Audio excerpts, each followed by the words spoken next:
Dr. Michael Wise is actually a baseball hero of mine. If you can't tell, I love baseball. Baseball season's around the corner. I'm kind of excited with the season. We've got the great weather here. But as a 6 or 7-year-old, I watched this guy play youth baseball in Golden Valley with my brother Johnny. And they were on a state tournament team in Golden Valley, ended up second in the state, I think losing to East Tonka, if I'm not mistaken. He is a regular kid growing up in Golden Valley, Minnesota, graduated from Armstrong High School.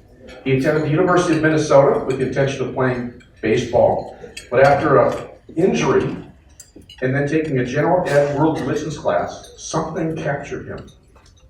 Since then, he's received the following degrees: of his bachelor's at the University of Minnesota, a master's in divinity at Trinity Evangelical Divinity School, and another PhD at the University of Minnesota and a PhD from the University of Chicago, of which he'll share with you his expertise.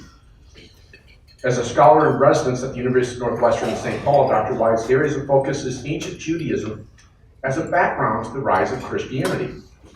He has studied Semitic languages in order to immerse himself in the rabbinic texts in the Dead Sea Scrolls. He uses over 20 different languages in his research. Today, Dr. Wise is an internationally recognized expert on the Dead Sea Scrolls. He frequently lectures on them, coast to coast, and he's been profiled in Time Magazine, Vanity Fair, National Geographic, the New York Times, the Chicago Tribune, and the Times of London. On television, he's been on the BBC network, and A&E's Mysteries of the Bible, and many other media outlets. He's an author and lecturer. One of his books, The Dead Sea Scrolls Uncovered, was an international bestseller and translated into 7 foreign languages. If any of you visit the Science Museum at the Minnesota exhibition on the Dead Sea Scrolls in 2010, he played a major role as a contract contributor and expert. And if you purchased the audio headsets for the self-walk around, you heard his voice giving you the tour. In a nutshell, his specialty areas are the Dead Sea Scrolls, Hebrew and Aramaic languages, New Testament Greek, Latin, archaeology, church history, and his favorite Old Testament books, Chronicles, Ecclesiastes, Ezra, and Nehemiah. Dr. Wise is an ordained minister in the Evangelical Free Church of America and regularly teaches Sunday school classes around town here. He leads trip to the Holy Land, Greece, and Turkey, which Faith Search hopes to join him in the future. And he's married to his best friend, Kathy, who's here. Wave, Kathy. And she has a full-time job being his booking agent and accountability support for a little balance in his life, because he's a busy lad. We are blessed to have this gentleman share with us this morning. As we explore the question and hang on your seats, it's time to explore the evidence for the resurrection, the death and resurrection of Christ. Is this a hearsay story, a hoax that was made up, or true history? Let's give a warm welcome to Dr. Michael Wise.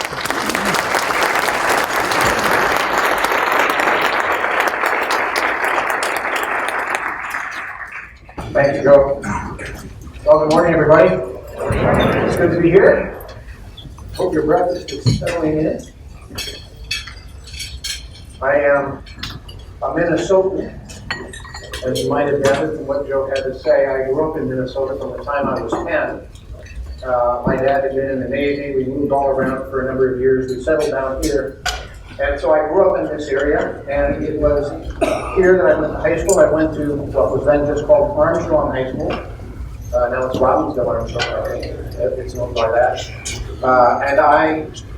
There I became not only a baseball player, but a follower of Jesus. In my senior year of high school there, I was dating a young woman who brought me to an event where a youth evangelist spoke.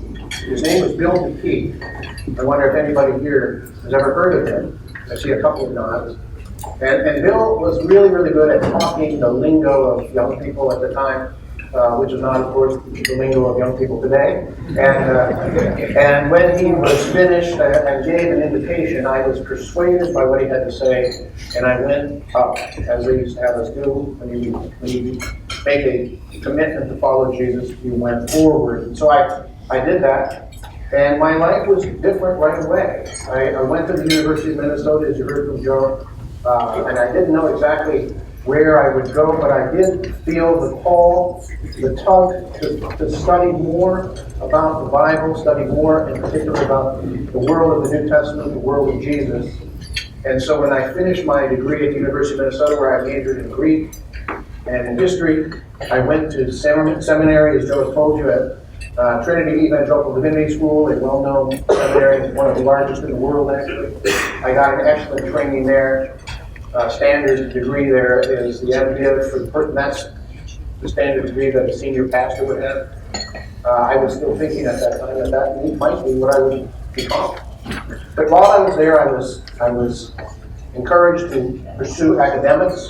That's what my professors said they saw as my greatest strength. So I went on to the University of Chicago, and there I intended to study the backgrounds of the Old Testament. I was really interested in the Old Testament because it's so challenging, it's so big. 1,000 years of history, all the different languages, histories, archaeologies that kind of come together and meet in that text. That was intriguing to me. While I was at the University of Chicago, I got even more interested in the Dead Sea Scrolls. And that became my area of specialty. I wrote my dissertation on a work known as the Temple Scroll, Megillat HaMikdash in Hebrew.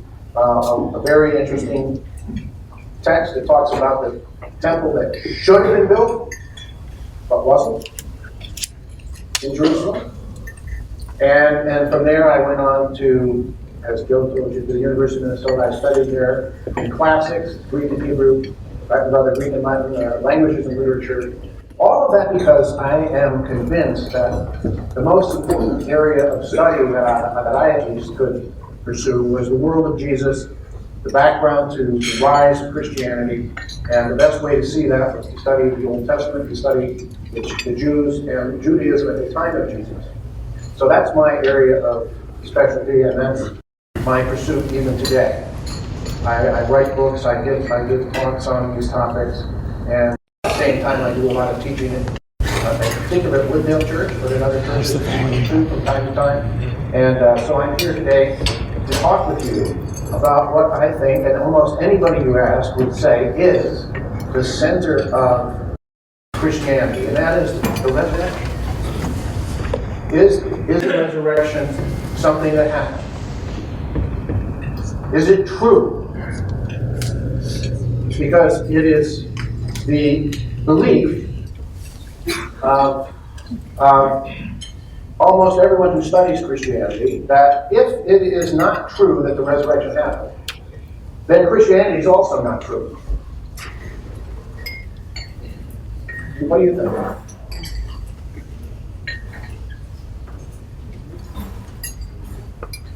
That's what I've had you thinking about this morning. Cause and effect, those sorts of things. We're going to look at that.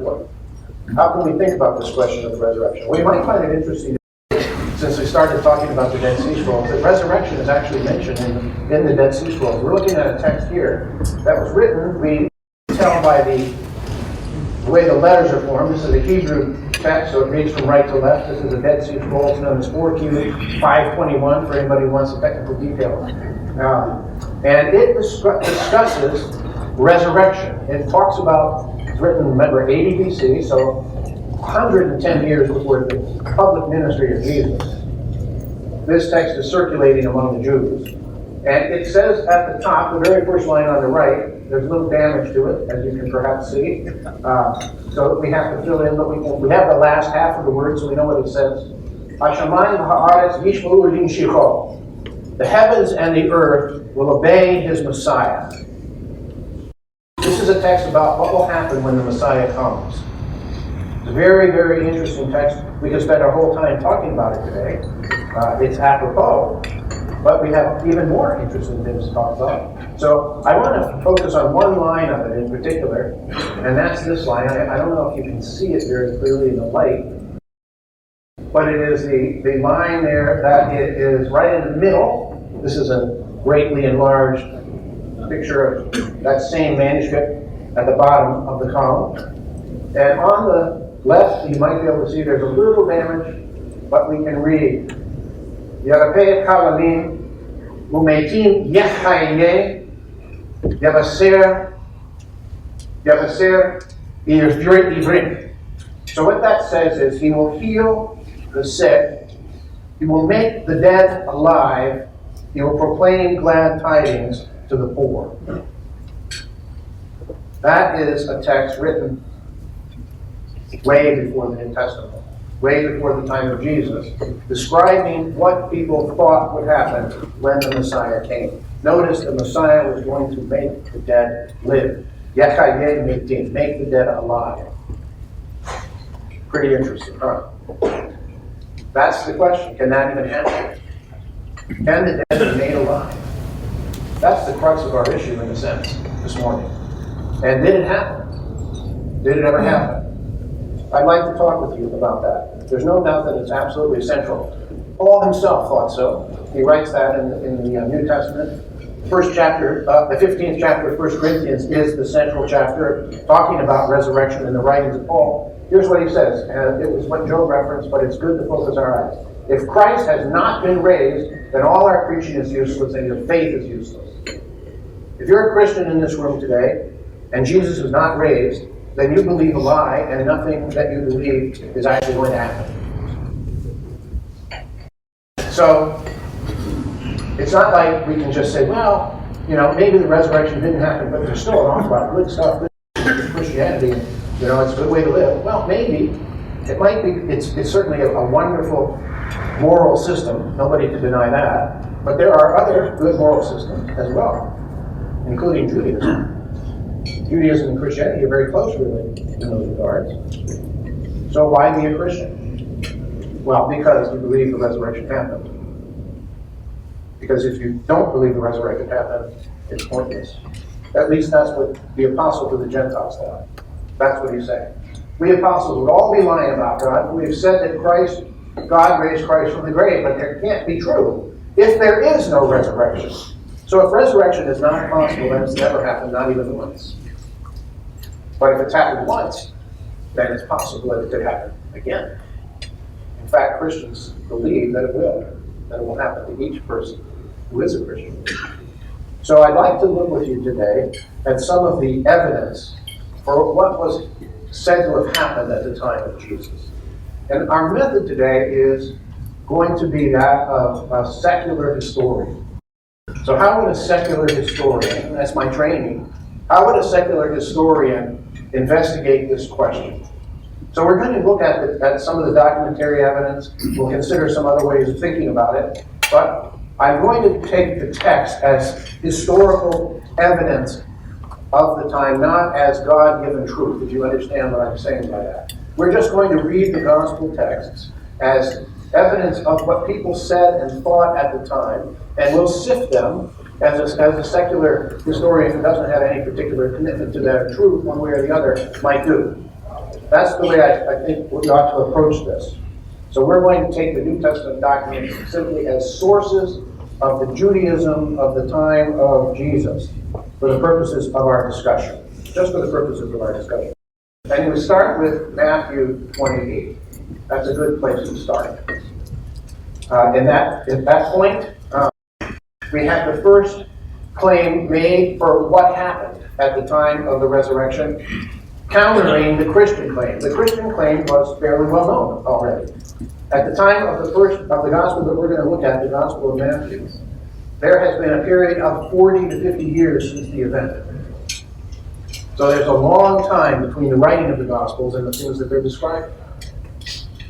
And what's interesting is that the author knows what's happened in that interim period, and incorporates some of that into what he writes, which Matthew writes here.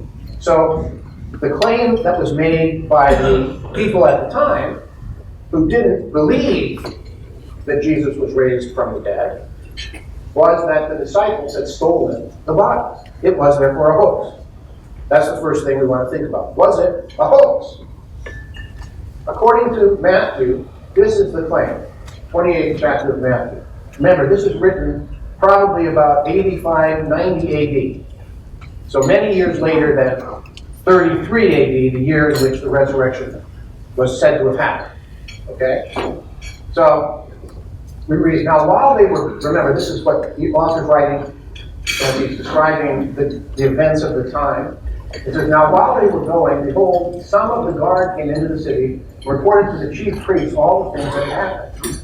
When they had assembled with the elders, that is, the grave, the body was gone, the grave was empty. When they had assembled with the elders and consulted together, and that blue part's a little hard to read, but we read that they gave them a large sum of money, that is the soldiers, saying, you're to say the disciples came at night and stole the body while we slept. That's interesting.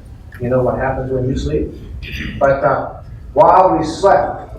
And then it goes on to say if they get in trouble with their senior officer, because of course if a Roman officer soldier fell asleep on the watch, that was a death penalty. So they had to be covered, and so the elders of the Jews agreed to cover them for that. So they took the money and did as they were instructed. And this saying, notice the author writes, this saying is commonly reported among the Jews until this day. Until what day? Until 85-90. So for the last 50 years, from the time of the claimed event until the time of the writing of Matthew, this has been the best explanation for what happened, contrary to the claim of the Christians. That is, if you have two choices, that what the Christians are saying is true, or this choice, that it was a hoax. This was the explanation that was given, that was foisted upon the ordinary people of the day, who were wondering what to say, what to think about all this stuff. It was well known. Jesus was a very well-known figure. It was well known that something had happened. How were they going to spin this? This was the problem for the leaders of the Jews and for the Roman leaders as well. I wonder if you can think about this. Think about what's being conceded by this claim that the body was stolen, this claim that it's a hoax being perpetrated. What is it that's being conceded? Well, it's being conceded that the tomb is empty. Right? So, interestingly enough, both the Christians and their opponents agree that the tomb is empty. Nobody's saying the tomb is not empty. It's also, you'll notice also that it's implied that they know which tomb it is. Because if they had the opportunity to make an argument that was better than this one, it would have been that the tomb was misidentified. And that the claim that the body was gone was a claim that was false, because they had actually gone to the wrong tomb, and over here is the right tomb and the body's still there. If they could have made an argument like that, they would have, because that would have been a much better argument than the one they're actually making. Would you agree? So the hoax claim is, first of all, that the body's been stolen, but the concession is, yes, we know which tomb it was, and yes, it was empty. Those are pretty significant concessions to make. They don't have a very good standpoint to start their argument. They're on the defensive pretty badly with their starting point. If you think, as an historian, you look at this. It's very interesting as an historian, though, to say, well, look, everybody involved agrees that the tomb's empty. And this is the best explanation anybody could offer if they didn't believe that Jesus was in fact raised. There are no better explanations. There are no other explanations at all offered in the ancient sources for what happened. I'm saying from a non-Christian point of view, from an opposition viewpoint. Everybody agreed that the tomb was empty. All those involved. That's a pretty important conclusion. Would you agree? If you're trying to look at this just objectively, that you have to say, look, we start with the notion that the tomb was known. Some modern scholars will want to make the argument that the body was actually never buried in a tomb, as it's said to be in the Gospels, that it was in fact tossed out, as often happened with poor men Jesus was a poor man that was tossed out on the edge of the city and his dogs ate the body, that sort of thing. Well, if that actually had been what happened, then that would have been a far better story than what we're looking at. And it would have been what the Jews claimed. That's just somebody's imagination. There's no evidence at all for that. As an historian, you can't just go making up what you want to have happen. You have to work with the evidence you have. The evidence that we have is that they knew where the tomb was, and they knew that it was empty. Everybody agreed with that. So the burden on anybody who wants to deny the Christian claim is to have a better explanation for why was the tomb empty. The first claim was that it was a hoax. So the disciples are imagined in this story, in this approach, to have a desire to foist a falsehood upon the people of the day for reasons that are never made entirely clear in this story about why would the disciples wish to do that. There's no particular value to their wanting to do that if you think about it. Because if, in fact, Jesus is not raised, as Paul says, then everything they believed up to this point has been proven false. So really, why would they want to do this? Foist the hoax. But that's the claim being made by the Jews at the time. Would you agree that it's not much of an explanation? It's a pretty lousy explanation. If you're going to come up with another explanation for why the tomb is empty, wouldn't you think you could come up with something better than this?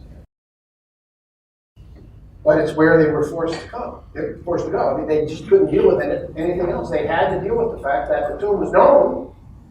That's a very important point in modern discussions. It's often claimed that they didn't know where Jesus was buried. But that's not something you can actually hold up to the evidence and have it stand. The original people at the time knew where the tomb was, or they would have said something like that. And they knew it was empty. So, that's a pretty interesting place. That's where we're at. So that question then becomes, what happened then? Right? What further can we say about what happened on that day? And that's what I'd like to look at with you now. I want to suggest to you that we can reason as historians from effect back to cause. It's something that we often do as historians. When we're faced with some kind of a problem where the documentary evidence is maybe not utterly complete and full, but there's a lot of evidence for what happened later, we can often use the later evidence to help us get back at the earlier cause. There's a proportional relation normally between cause and effect. That there's a relationship between cause and effect. So if you're trying to study the cause, it's reasonable to study the effect. And that's what I want to look at with you for a few minutes. As we look at the effect, we can, I think, conclude that something extraordinary happened. Not merely that the tomb was empty, known and empty, but that something extraordinary happened there. Just speaking as a secular historian, as we look at the evidence. So we can look at it from the point of view of effect and cause. Let's think about it a little bit. What are some of the relevant points here? Well, we have to deal with the transformation of the male disciples of Jesus. You see, at the time of the crucifixion, they were in enormous danger. Jesus was crucified, and what happened to the men? I'm speaking of the men in particular because there was something different that happened to the women. The men, the male disciples of Jesus, fled for their lives. Because if Jesus was a political criminal, and that's what his death was viewed as by the Romans, that's what the titulus, the title, the thing written above the cross, meant, Jesus, King of the Jews, that's a political claim. He was dying for a political reason, from the Roman point of view. If Jesus makes that claim, then all his male disciples are also in danger of being crucified for the very same reason Jesus is crucified from the Roman perspective. So they fled. The Gospels are very clear about that. Not only did they flee, they fled and scattered. So they were not all huddled together somewhere, kind of encouraging each other. It was sort of every man for himself. They just totally dissolved because they were terrified of what would happen to them. And the Gospels are very honest about that. At least it seems to be, from an historian's point of view, it's quite remarkable that they admit this about the leading figures of the new movement as it would become. So Peter, as you perhaps are aware from the Gospel stories, Peter ends up denying that he even knows Jesus. He denies knowing Jesus because if he admits that he knows Jesus, there's a very good chance they're going to haul him away and put him on a cross. The other disciples are hidden any place they can get. And so these men are like craven dogs, fleeing at a loud noise, wild dogs, and they're looking for cover. So what is it then that accounts for the fact that this same group, and I'm focusing in particular on Peter, within a few weeks is totally transformed in their character? Peter, the same man who doesn't even admit that he knows Jesus and wants to kind of fade into the background as best he can and not be visible. How is it that this guy, just a few weeks later, is in the temple arguing with people that Jesus has risen, and he's brought before the leading authorities, the same people who would have condemned him to death and still might in that atmosphere? They were still looking to solve this Jesus problem as they saw it. It wasn't done, and they knew that because people were still talking about it. They don't want that, so they're hauled before the chief priest and they're told to shut up. You got to stop talking about this Jesus. You got to stop this claim that you're making. Stop talking about it. If you don't, you're going to be punished, and the implied threat is they might be put to death. And what does Peter say? Peter says, and John is with him, sort of two of the three leading disciples of Jesus. They say, well, we have to obey God rather than men. We're going to keep talking. In some ways, that's not really very smart, right? I mean, you're right there in front of the people who are threatening your lives. Wouldn't you think it'd be a little smarter to just kind of keep quiet and just think to yourself, well, I'm just going to say it anyway. But you don't tell the guy you're going to say it, right? But they said that right to his face, which was obviously extremely dangerous, because why wouldn't he just simply take them away right at that very moment to death? Very easily could have happened. What is it that transformed Peter from the craven backstabber to the bold public proclaimer? In terms of cause and effect, there has to be something that happened. The effect is what I'm describing. What was the cause? What was the cause of the transformation? Something happened. A secular historian has to acknowledge that something happened. And it had to be a fairly significant something to account for this degree of transformation in this short a time. The fact is that Peter and all of the leading disciples of Jesus, the 11 who remained after the defection of Judas, according to early church historians, every one of them ended up dying for their faith, dying for their claims that Jesus was raised from the dead. What was it that transformed these men from craven, scurrying rats, you might say, to bold proclaimers who were willing to die for the things they were saying rather than deny them? I mean, let's be honest about it, probably true that a great percentage of Christians today, if somebody walked up to them and put a gun to their head and said, deny Jesus or I'll shoot you, a fair percentage would deny Jesus rather than be shot. Because they figure, well, I'll make it right later, Jesus. You understand, the pressure's pretty strong here. I don't think I have to die, and I want to keep talking about you, or whatever. So, not just anybody, even a believer in Jesus, is going to die for the claims they make. And yet every one of these men did. That's the effect. What was the cause? Or consider the transformation of the primary opponent.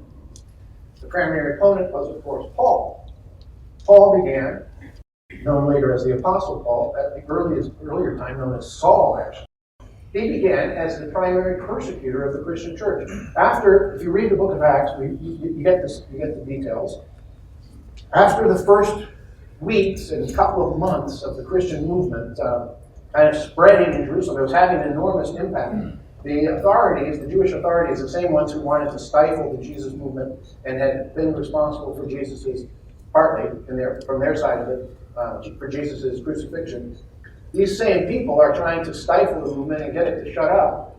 And it's not working. In fact, it's spreading, and it's getting to be widely known, and something has to be done as far as they're concerned. And so they sick Paul on this movement. Now, Paul was a man of enormous ability, enormous intellect, and incredible zeal, as he describes it himself in his writings. If he was committed to something, he was 110%. He had incredible energy. He had incredible drive. He would never, ever quit. He was like a bulldog. Or pit bull. He would sink his teeth in, and you could never pry his jaws off it, whatever the thing was he was dealing with. So they said, Saul, take care of the problem. Get rid of this Christian movement. They are blasphemers. You have the legal means. Charge them with blasphemy. Blasphemy is a capital offense in Judaism. Blasphemy means to speak ill and wrongly about God. And it's described in the Old Testament as a crime worthy of death, and the penalty in the Old Testament is described for this is stoning. So, Paul, you have the full legal authority. Go after these people, and we will take care of it in court. Paul went. And so he went. And he was extremely effective. In fact, the book of Acts is honest about it. He basically drives the Christians out of the city. There's nobody left in the city of Jerusalem who claims to be a follower of Jesus except the core 11, now 12 and 12 been added. The rest of them have scattered, or they've been hauled before the court and suffered the consequences. Paul is extremely effective. Very effective. People have fled for their lives. And now Paul is given further authority. He's told by the chief priest, here, take these letters and go up to Damascus, and when you get there, bring the Christians that are there back, and we'll put them on trial. And you say, what? How could that happen? That doesn't sound historical. It was. The Jews under the Roman Empire had the right to police their own faith, their own religion, their people. And they had special rights that had been given them because they had been allies of Julius Caesar at a critical point in his career. And so written into Roman law was their right to their own policing of their own communities. Damascus had thousands of Jews. There were many synagogues there. And the Christian faith had spread there. So Paul was going to go there and get those people and bring them back, put them on trial, same process. Was on the road to Damascus according to his own statements in his writings, and according to Luke, the church historian who writes the book of Acts. They agree that he had some kind of an incredible vision on the way to Damascus. He claimed to have seen Jesus risen. And as a result, he was utterly transformed. The principal persecutor of the Christian faith became the principal proclaimer of the Christian faith. If you look at the New Testament, half of it's written by Paul. This same guy, who was the leading persecutor and a very effective attack dog, became the leading arguer and propagator of the faith, and he brought the faith around the Roman basin, the Mediterranean basin, the Roman area of control. He did far more than any of the other followers of Jesus in terms of spreading the faith. He became the principal reason Christianity survived from a historical point of view. If you look at it It didn't stay a small Jewish movement. If it had stayed a Jewish movement, it might not have survived at all. Just speaking historically, because only a small percentage of the Jews were believing. It was among the Gentiles that the faith really exploded. And Paul's the reason that it got there. How do you account for that? The effect I just described. What was the cause? This transformation. It's at least as great a transformation as occurred with the crystal followers of Jesus. Because he started so far behind the finish of the starting line, you might say. How is it that this man became what he did? Something extraordinary must have happened. Every historian has to explain what it was. You can't deny that it happened. Continuing on with the idea of the connection between cause and effect. If you look at this map here, you can see a diagram, a sort of representation of the growth of the Christian movement in those first centuries. And the purple areas, the darker purple and the lighter purple, show you where it spread at different periods within the first 300 years. So as you can see, from a very obscure little backwater, you couldn't get more obscure than Judea from the point of view of the Romans. It was not just flyover country, it was, obscure within the context of flyover country. Even flyover country people flew over it. And so it was that obscure. And it went from that beginning to circling the Mediterranean basin in the first 300 years. The chart on the left shows you the numbers a little bit.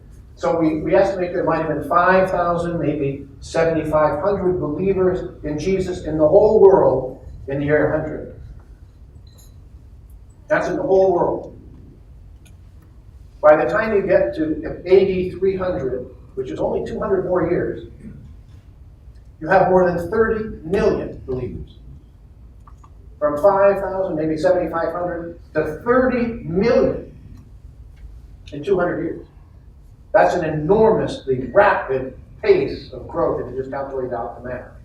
A faster rate of growth than we have seen with any movement that we can isolate and study in this way. Although the growth of modern Mormonism and the growth of modern charismatic Christian circles are fairly close. There's a lot of growth in both of those areas in the modern world today. But even they are not quite at their rapidity. And we're talking a rapidity that continues for 200 years, right? Not just a few years, not just a decade, like we've seen with those other movements I just described. How do you account for that? This is an extraordinary explosion of growth. It implies an extraordinary cause. We can put in with that also the writings that we have that survive, that describe an extraordinarily great high degree of satisfaction of life among the early believers. Now that's not something that's quantifiable. But the people who are followers of Jesus describe a life that is very satisfying and happy and content and real. And it's winning people from all different directions, all different kinds of philosophical beliefs. They're coming to be followers of Jesus because of the superiority of the actual life that he gives you. That's what the ancients said about it. And again, that is a little bit less of a direct kind of evidence from an historian's point of view, but from a modern person's point of view, as we consider this thing, we have to think about what was it like on the ground. And for people on the ground, it was the most satisfying life they could find of the things being offered in that world. Again, something extraordinary must lie at the cause end for this whole series of effects. So, guys, we're going to take a 5-minute break at this point. We're going to throw up another question for you to think about, and then we're going to come back and we're going to continue our discussion So it's a chance to get out, move around a little bit, consider with others some of the things that have been said. Think about the question. Think about the question. Is Elvis alive? How would you make the argument for alive? Yeah, I see him all the time.